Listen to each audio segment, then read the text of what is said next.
Best bites forever.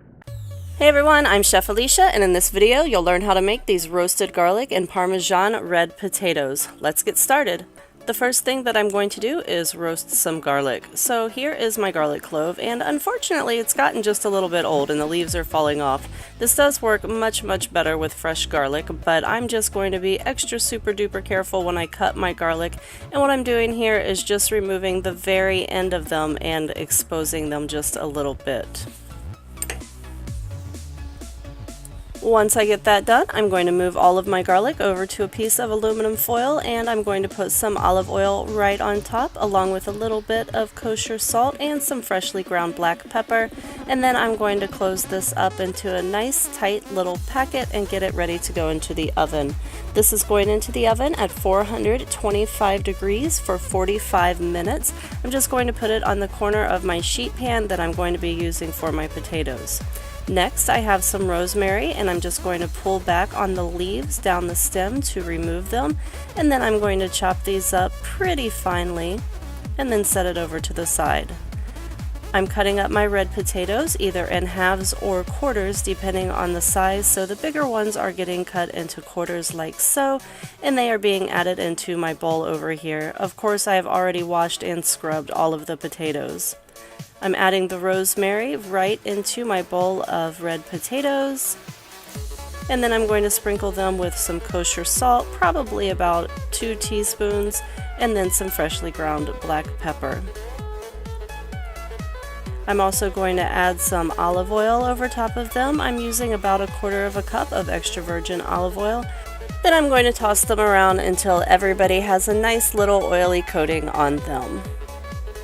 This is the pan that I had in there with my garlic, and I am going to give it a little bit of cooking spray onto the sheet pan, and then I'm going to add my potatoes on there. When you're putting your potatoes on, you want to make sure that you give them a little bit of room, so kind of spread them out a bit. I'm actually using 2 sheet pans because I want to roast them, not steam them. 20 minutes later, they've been in the oven at 425 along with my garlic, and I just want to give them a nice little stir and switch my pans around. This is what they're going to look like after 45 minutes. They are all finished cooking, and that's my garlic that I have right there. I've removed it from the pan, obviously, and I just want to open it up and show you what it looks like inside. Be very careful because obviously this has been in a very hot oven for 45 minutes. So that's what my garlic looks like, and if you just kind of squeeze on the garlic bulb, the little cloves will push out. This works much better with fresher garlic. Mine was kind of falling apart to begin with, but just pull the little cloves out, it's going to be fine. Next, mash the cloves up with a fork, and then we're going to add in some melted butter. I'm going to stir this up kind of for a little bit until it turns into a beautiful little garlic and butter paste. Just be patient for a couple of seconds and the butter and the garlic should come together and look like this. Add a little bit of freshly ground pepper and a little bit of kosher salt if you would like to, and then we're going to go over to our very hot red potatoes. These should be just out of the oven because we do want our butter and garlic mixture to kind of melt over them.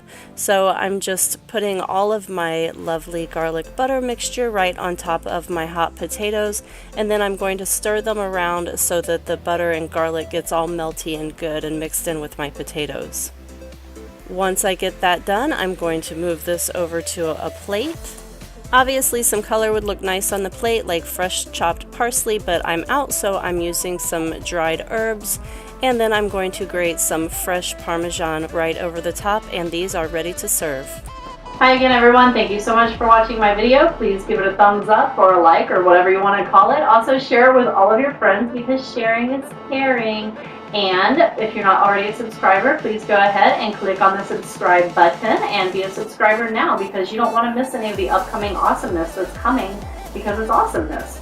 And you can find me on my other social media, including Facebook, Twitter, Instagram, Google+, and bestbitesforever.com, which is my blog. And yeah, I'll see you in the next video. Happy cooking, everyone.